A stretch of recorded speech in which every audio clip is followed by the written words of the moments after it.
जिंदगी जैसे पहेली, जैसे कि कोई सहेली। जिंदगी जैसे कहानी, थोड़ी नई थोड़ी पुरानी। कभी चाबुक, कभी चॉकलेट, कभी रौनक, कभी धक्कम पेल। ये भी हो सकता है, वो भी हो सकता है, बट ऑलवेज रिमेंबर, लाइफ में कुछ भी हो सकता है।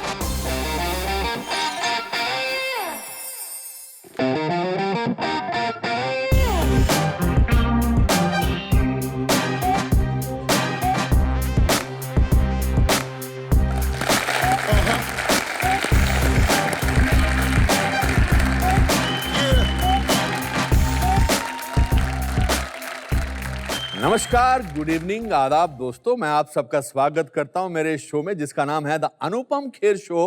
कुछ भी हो सकता है। जी हां दोस्तों, अगर एक पेट्रोल पंप में काम करने वाला पेट्रोलियम इंडस्ट्री का बेताज बादशाह धीरूभाई अंबानी बन सकता है तो कुछ भी हो सकता है। अगर एक college drop out media Mughal Subhash Chandra बन सकता है तो कुछ भी हो सकता है। और अगर एक नौसखिया गायक हिंदुस्तान की आवाज किशोर कुमार बन सकता है तो कुछ भी हो सकता है।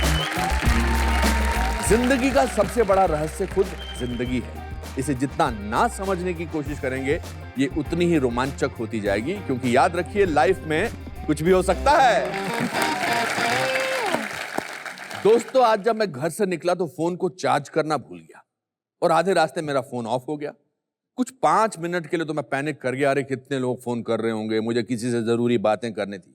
फिर मैंने सोचा चलो कोई बात नहीं, 10 मिनट का रास्ता है, स्टूडियो पहुंच के फोन चार्ज कर लूंगा। वो 10 मिनट का रास्ता बड़ा अद्भुत सा अनुभव था। ये कड़कड़ाती धूप, ट्रैफिक, शोर, गुब्बारे और खिलौने बेचते लोग, भिखारी, वो पेड़ के नीचे बैठा हज्जाम। मैं हैरान था कि एक फोन की वजह से ये अनुभव मेरी जिंदगी से मानो गायब ही हो गए थे। मुझे एकदम से याद आया कि मैंने पहली बार फोन अपनी जिंदगी में 15 साल की उम्र में इस्तेमाल किया था, वो भी किसी लड़की के चक्कर में। लेकिन उस लड़की से बात करने से ज्यादा मुझे एक्साइटमेंट थी टेलीफोन पर बात करने की। पहले फोन कॉल का अनुभव बहुत अद्भुत था। आज परिवार एक घर में रहते हुए भी व्हाट्सएप पर बातें करता है, तो बातचीत का अनुभव कहां गया? फेसबुक पर बिना मिले 200 फ्रेंड्स बन जाते हैं, तो दोस्ती निभाने का अनुभव कहां गया? इंटरनेट पर किसी भी सवाल का जवाब मिल जाता है, तो कड़े परिश्रम का अनुभव कहां गया? महान साइंटिस्ट एल्बर्ट आइंस्टाइन ने कहा है कि ज्ञान का एकमात्र स्रोत अनुभव है। The only source of knowledge is experience. आज जो मेरे मित्र यहां आए हैं, इनका अनुभव पीढ़ी दर पीढ़ी के लिए साहस और सीख का प्रतीक बना है। उनके बारे में मैं कहता हूं कि अगर जिंदगी कुरुक्षेत्र का मैदान है और मैं सवाल पूछता हुआ अर्जुन हूं, तो वो मेरे कृष्ण हैं। Friends, please welcome Mahesh Bhatt.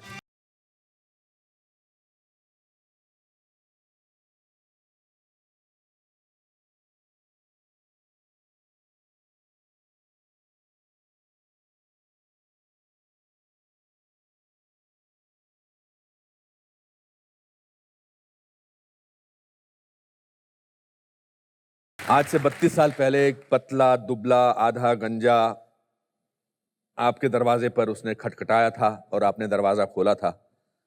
और उस लड़के को याद था कि आपको उस लड़के का नाम याद था, और वो नाम था अनुपम खेर। इन 30 सालों में आज मुझे सूट में देखकर, इस शो में देखकर, आपके दिमाग में पहला ख्याल क्या आ रहा है? जब आप मेरा इंट्रोडक्शन दे रहे थे और मैं अपने क्यू का इंतजार कर रहा था कि कब मुझे एंटर होना है, जिस ईमानदारी से, जिस पाकीज़गी से आपने मेरा इंट्रोडक्शन दिया, उसने मेरे रोंगटे खड़े कर दिए।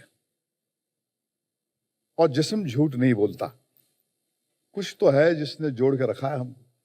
वो कुछ क्या है इसका तो मुझे अंदाजा है नहीं, मगर कुछ था उस आवाज में जिसने कहा कि नाम याद रख मेरा, अनुपम खेर। तो जो लड़का सहमा हुआ मगर आंखों में एक अजीब किस्म का तेज लेके आया था, वो आज सूटेड बूटेड शख्स के अंदर कहीं जिंदा मुझे नजर आ रहा है। हाँ, थोड़ा मोटा हो गया है, ये रईस हो गया है, मगर है आज तुम्हारे अंदर वो शख्स आज भी जिंदा है। भट्ट साहब, मुझे याद है कि जब मैं आपसे मिला था और फिर आपने मुझे सारांश का स्क्रिप्ट सुनाया था और मैं पहला शॉट देने जा रहा था वो धोती पहनकर कि फोन आता है कि मेरे बेटे की डेथ हो गई और मैंने आपसे पूछा था 5 मिनट पहले कि भट्ट साहब ऐसा कौन सा जज्बा मैं अपने अंदर रखूं जो पूरी फिल्म पर हावी रहेगा और आपका जवाब था कंपैशन। क्या वो आपने क्यों कहा ऐसा? क्योंकि करुणा ही गंगोत्री है जहां से ये पूरा खेल शुरू हुआ जीवन का। और मुझे याद है कि तुम्हारे रोम रोम में वो करुणा का समंदर था और नहीं तो संभव नहीं है कि 28 साल की उम्र में वो नौजवान लड़का इतना मुश्किल रोल जो है निभा पाता। आपने मुझे एक बहुत बड़ी गुरु दक्षिणा दी थी उस समय। वो पैशन, वो कंपैशन, वो करुणा मेरे जहन में आज तक है। मगर आपकी जिंदगी उस समय जो थी बहुत उथल पुथल में मची हुई थी। अगर मैं साफ शब्दों में, क्योंकि आप साफ गोई पसंद करते हैं, साफ शब्दों में कहूँ, आप बहुत पीते थे, आप बहुत गुस्से रहते थे, आप दुनिया से गुस्से थे, आप बहुत बार मैंने शराब के नशे में धुत लेके आपको मैं घर पर लाया। आदमी जब अपने आप से खफा होता है तो दुनिया से भी खफा होता है। मैं अपने आप से खफा था। कहीं पहुंचने की एक प्यास थी और लगा था कि मैं वो मुकाम हासिल कर ही नहीं पा रहा हूं जहां मैं अपने आप को देखता हूं। तो एक इम्पेशेंट फेज था। मगर वो जो आप अंदर से होते हैं वो तो पर्दे पे नजर आ जाता। फिल्म मेकर अपने आप को छुपा नहीं पाता। तो जैसा वो हमारे गुरु बोलते थे राज खोसला साहब कि फिल्म मेकर जो होता है अपनी फिक्शनल स्टोरीज में नंगा हो जाता है। बिल्कुल जैसा वो होता है वो नजर आता है। बिल्कुल आपने शुरुआत अपनी, आपने राज खोसला साहब का नाम लिया, आपने शुरुआत की थी, उनके प्रोडक्शन मैनेजर थे आप।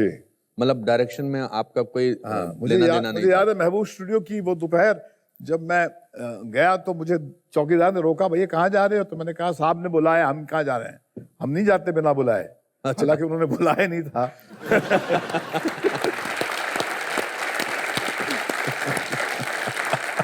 तो हम अंदर चले गए और उनके जब एयर कंडीशन रूम में मैं दाखिल हुआ तो मुझे याद है कि राज साहब बैठे थे, उसके पीछे गुरुदत्त साहब की तस्वीर थी और उन्होंने पहला सवाल पूछा कि तुमको सिनेमा के बारे में कुछ जानकारी है? Do you know anything about cinema? How old were you but साहब? आई मस्ट बी 20 इयर्स 20 साल के थे। 20 साल। तो उन्होंने कहा कि तुम you know anything about cinema?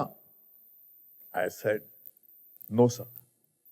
उन्होंने एक पॉज के बाद में एक मुस्कुराहट उनके फेस पे आई। उन्होंने कहा good, 0 is a brilliant figure to begin from. अरे फैंटास्टिक। सब जिंदगी के उस मुकाम में जब आपने शुरू में अपनी फिल्में की थी, मुझे याद है मैंने आपकी पहली फिल्म देखी थी लहू के 2 रंग और मुझे बहुत अच्छी लगी थी। टेक्निकली बहुत अच्छी, बहुत खूबसूरत फिल्म थी। फिर आपका शिफ्ट हुआ अर्थ से। बेसिकली आपने अर्थ में अपने आप को ढूंढा, अगर मैं कहूं तो, और वो अर्थ थी वो आपकी अपनी जीवनी पर आधारित थी। 20s were the turbulent 20s। जब तो first 3-4 films did not work at the box office. मैं एक टैलेंटेड एमेटर था। मैं फिल्में वो बनाता था जो बाजार कहता था कि ऐसी फिल्में बनाओ। मगर फिर शादी के बाद में एक एक्स्ट्रा मैरिटल अफेयर हुआ। वो लड़का जो प्यार के कस्में खाता था, जिसने वादे दिए थे, वो उस वादों को तोड़कर एक स्टार के साथ इन्वॉल्व हो गया। तो जिंदगी ने कुछ ऐसी कड़वी सच्चाइयाँ हमारे कानों में आके गुनगुनाई कि हम जो थे वो 20 साल की उम्र में वो रहे नहीं है। 27-28 साल की उम्र में। Then the actress that I was involved with, वो बहुत बड़ी ग्लैमर स्टार थी, मगर she had a mental breakdown. और जब वो उसको मैंने टूटते हुए देखा तो कुछ अंदर बदल गया। और वो अनुभव से हासिल हुआ है, वो एक्सपीरियंस से, वो सिनेमा कॉल्ड अर्थ। और उसके साथ मैंने वो ईडियम डिस्कवर किया जिसको कहते हैं ऑटोबायोग्राफिकल सिनेमा। और मुझे एक बात समझ में आई, जब आप अपनी बात को सेंटर स्टेज में रखते हैं, उससे कुछ हासिल करते हैं, तो उसमें वो तड़प होती है, वो गूंज होती है, वो महक होती है जो फिक्शनल काम में नहीं होती है। अर्थ के दौरान आपकी मुलाकात आपके बहुत अच्छे दोस्त, आपके स्पिरिचुअल गुरु यूजी कृष्णमूर्ति से हुई यूजी थी। कृष्णमूर्ति की मुलाकात मेरी उस थोड़ी से अर्थ से पहले हुई थी और एक क्रांति जैसे घट गई। एक चलते चलते मैंने एक लाइव वायर को टच कर दिया। उससे पहले मैं स्पिरिचुअल तलाश में निकला था, रजनीश के आश्रम गया था, 5 घंटे मेडिटेशन करता था। तो हाँ, यूजी कृष्णमूर्ति ने क्या चेंज किया आपकी लाइफ में? यूजी कृष्णमूर्ति ने कहा कि ये जो तुम एक पहाड़ के ऊपर एक कमरे को बंद करके जो सुकून हासिल करना चाहते हो, वो उसका कोई मतलब नहीं है। वो शांति जो सड़क जिंदगी की जद्दोजहद में आपको हासिल ना हो, जो आपके जिंदगी के बीच में हासिल ना हो, उसका मतलब ही नहीं है। और यही रियलिटी है, ये आपका जीवन है। वो कौन सा ऐसा मुकाम था, कौन सा ऐसा क्षण था या पल था जब आपने पीना बंद किया था? वो एक क्षण था कि मेरी बेटी शाहीन पैदा हुई थी और मैं उसके दिन के 2 रोज बाद तक पीता रहा। और फिर बच्ची जब घर पे आई तो मैंने उसको उठाया अपने हाथों में, तो मुझे लगा कि उसने अपना जैसे चेहरा मुझसे अलग कर दिया, बिल्कुल मोड़ लिया मुझसे। एक गहरे रिजेक्शन का एहसास हुआ और फिर मैंने कहा कि अब मैं शराब नहीं पीऊंगा। 26 साल पहले मैंने शराब छोड़ी थी, आज भी मैंने एक बूंद नहीं पी शराब की, और वो बच्ची। इसीलिए मैं कहता हूं कि अगर महेश भट्ट अल्कोहलिक ऑलमोस्ट होने के बावजूद एक दिन शराब छोड़ सकते हैं और पिछले 26 साल से इन्होंने शराब नहीं पी है, तो जिंदगी में कुछ भी हो सकता है। कुछ भी हो सकता है, कुछ भी हो सकता है। डैडी इस फिल्म से डैडी जिसमें आपने अल्कोहलिक का रोल किया था, और मैं तो इतना पीता भी नहीं हूँ। हाँ, वो कहीं पर वो सच से जो जिया था, उसकी जो एक ईमानदारी थी उस फिल्म में थी, इसलिए आज भी उस फिल्म का जिक्र होता है। तो जब भी आप अपना जिया सच पर्दे पे लाते हैं, उसकी पहुंच बहुत बहुत दूर तक जाती है। आप अकेला महसूस करते हैं भट्ट साहब? आपकी बात, बट इट्स सो स्ट्रेंज कि मैं आपसे आज बहुत दिनों बाद ऐसे बैठकर बातें कर रहा हूँ। मुझे कभी ऐसा मौका मिला नहीं। मैं आपके घर आता हूँ तो हम इधर उधर की बातें करते हैं। आज मुझे आपसे बातें करके आपके लिए कंपैशन की फीलिंग हो रही है, मगर आई सी अ लोनली मैन। अनुपम, तुमको याद है कि हम लोग सारांश की शूटिंग खत्म करके टैक्सी में आते थे और तुम आगे जाते थे, तुम पहले छोड़ते थे मुझे। तो तुमने एक मरतबा मुझसे कहा था कि भट्ट साहब, जब आप टैक्सी से उतर के जाते हैं तो आपकी पीठ को देख के मुझे लगता है कि ये बहुत तन्हा आदमी है। जी, उस वक्त शायद मैं तन्हा था। आज मैं इस अकेलेपन से मुझे कोई शिकायत नहीं। जितना आप तन्हा होंगे उतना आप क्रिएटिव होंगे। एक्चुअली आई वुड से कि जो आप करते हैं, योर राइटिंग और your art is the only escape route from loneliness. अरे फैंटास्टिक।